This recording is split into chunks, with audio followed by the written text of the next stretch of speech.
what our fans are going to be like when you have the hated Patriots. I mean,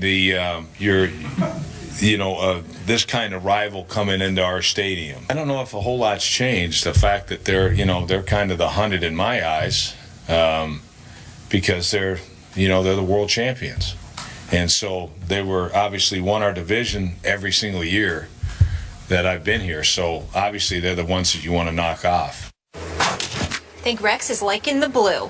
He's always played Tom Brady and the Patriots tough as Jets head coach, obviously now staying in the division with the Bills. He inherits another solid defense and gets to face the Patriots twice a year again. Rex is fired up and ready for Bill Belichick and Brady to come to town on Sunday. But take a look at the numbers here.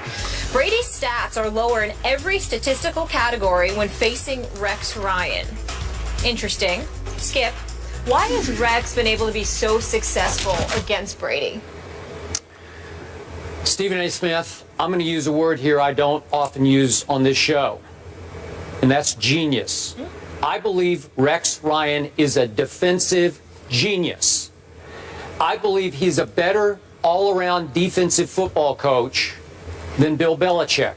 Yet Belichick's aura, his legend, his brand seems a lot bigger than Rex's as a defensive coordinating type of a strategic coach. And I don't buy it. I love Bill Belichick, as you well know. And I can make a case, certainly, that Bill Belichick is a better all-around head football coach than Rex Ryan, but not defensively. And yet, as we just saw from that soundbite, that little bit of clip that we just saw from Rex, which is only the tip of that iceberg, as you well know, Rex's showmanship continues to overshadow his strategic brilliance because he doesn't look or act like a genius, but he is. Now, he gets a lot of help, and I think it's time for us to start to give some credit to his now defensive coordinator, Dennis Thurman, who's now calling a lot of the defenses. But with some help from Dennis, it's mostly Rex through the week compiling a game plan that always frustrates and flusters Tom Brady. Not that they're going to shut him down. They're just going to occasionally confuse him enough that Brady's a little off balance against Rex. He's not sure what's coming next because nobody is sure what's coming next from Rex. Blitz-wise, look-wise, pass defense-wise, coverage-wise, it's always something a little bit different. And Rex is flat out arrogant about it. He's outspokenly arrogant about it. So that trickles down to his locker room. And his defenders start to get arrogant about it and think, hey, we're as good as Tom Brady is. We can do what we do as well as Tom Brady does what he does. So they're one team, and maybe the only team, now in Buffalo obviously, used to be with the Jets, but it's the only team that's not afraid of Tom Brady, that doesn't play on its heels against Tom Brady. They attack Tom Brady because they are supremely confident they can control Tom Brady, and they often have. Again, not that he's bad against them, he's just not Tom Brady against Rex Ryan. Advantage Rex. So he constantly drops in his little lines that we play the Patriots. You know, it's just Rex, and it's funny. It makes Molly laugh, makes me laugh. But it's showmanship, but it's showing the players again. Rex ain't afraid of no Patriot, no Belichick. He's got, he's owned Tom Brady. You know, I don't use that word very often, but I can go so far, because I have so much respect for Brady, to say this is the one guy who has mentally owned Tom Brady. That's flat out genius that Rex is not going to get full credit for because too often he's a little bit of a clown act. I'm sorry, but he is. It's funny and it's entertaining, but it takes away from the truth of this matter that this guy is really gifted at coaching defensive football. That's a really good point. Because it's almost he doesn't need to do it.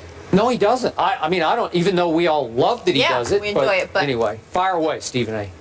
Well, he may be a showman and what have you, but let's give credit where credit is due. Rex Ryan means what he says, particularly when it comes to the Patriots. He may be a showman. When he came into New York, even though a lot of people ultimately felt he departed as a clown, I never felt that way about Rex Ryan because I recognized what the Jets were before he got there. And the fact that he took them to 2 straight AFC championship games, and if you remember that second year he went there, in the regular season, the Patriots had beaten the Jets 45-3. And then a month later, they met in the playoffs, and they beat Tom Brady and the New England Patriots. I think it was like 28-21, and Mark Sanchez had thrown about 3 touchdowns or so, if I remember correctly. The point is, Rex Ryan has had a few occasions. He's lost to the Patriots more than he's won against them, but he's beaten them a few times, number one. Number two, I think that primarily it's because he's had Tom Brady tap dancing in the pocket, like the late great Gregory Hines, God rest his soul. Just like I told you were in the going to past. get there. That's what this is about, Skip. The fact that Tom Brady has to worry about it because Rex Ryan not only tries to confuse him, not only tries to match wits with him and Bill Belichick. Rex Ryan makes it a point to let Brady know, you are going to feel our presence this afternoon or this evening whenever we play.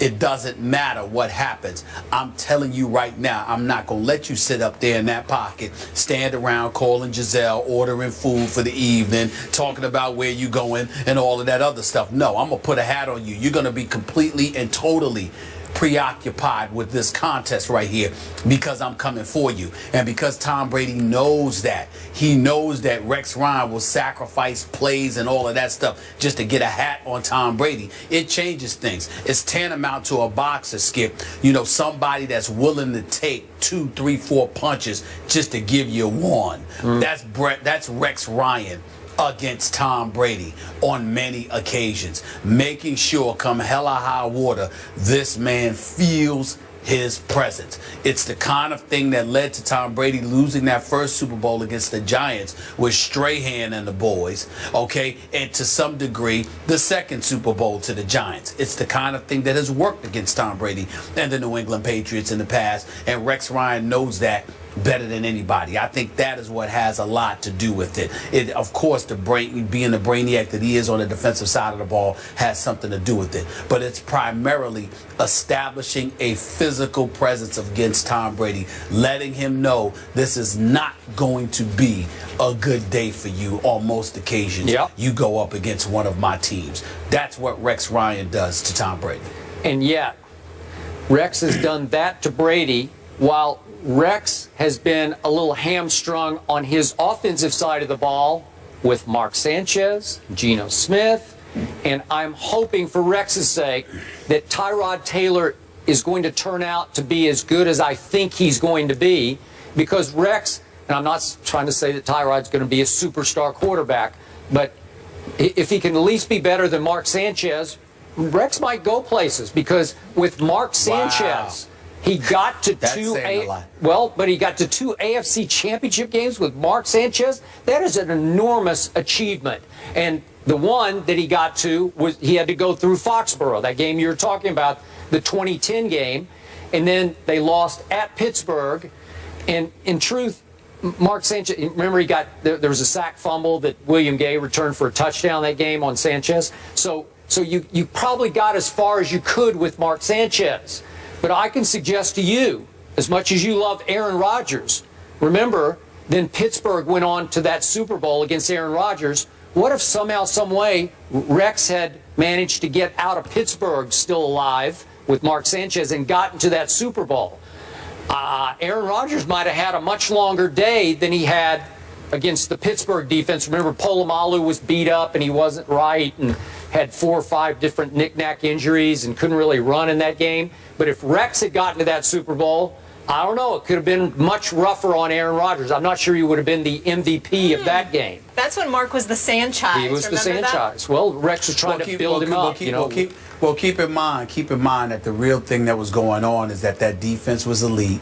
Okay, you had a good running game, and you had a guy like Mark Sanchez who was playing within himself because he had just entered the league his first and second years respectively, and he was keeping the turnovers to a minimum. Then he got caught up in Sanchez, started making the circuit around New York City, being in the public eye a little bit more, started feeling himself. Yep. The ladies started coming his way. Fresh. Keep in mind, but listen, the dude was at USC prior to coming to the NFL. That's Cali. That's Southern California that he was chilling in before he came to New York City. So it's safe to say that he was a bit distracted, and that may have played a role. I'm just saying. Maybe. So Bill Belichick responded this, and he's also low-key funny. Obviously, different sense of humor than Rex. He said, I think our record against Rex Ryan has been okay. We'll take it. He tweeted that. Excuse me, that tweet is from Mike Rodak. He heard that in a press conference there. I like it. The Ravens suffer a huge loss Sunday. Terrell Suggs is done for this year. How does no T-Sizzle affect the AFC North landscape? We'll tell you that coming up.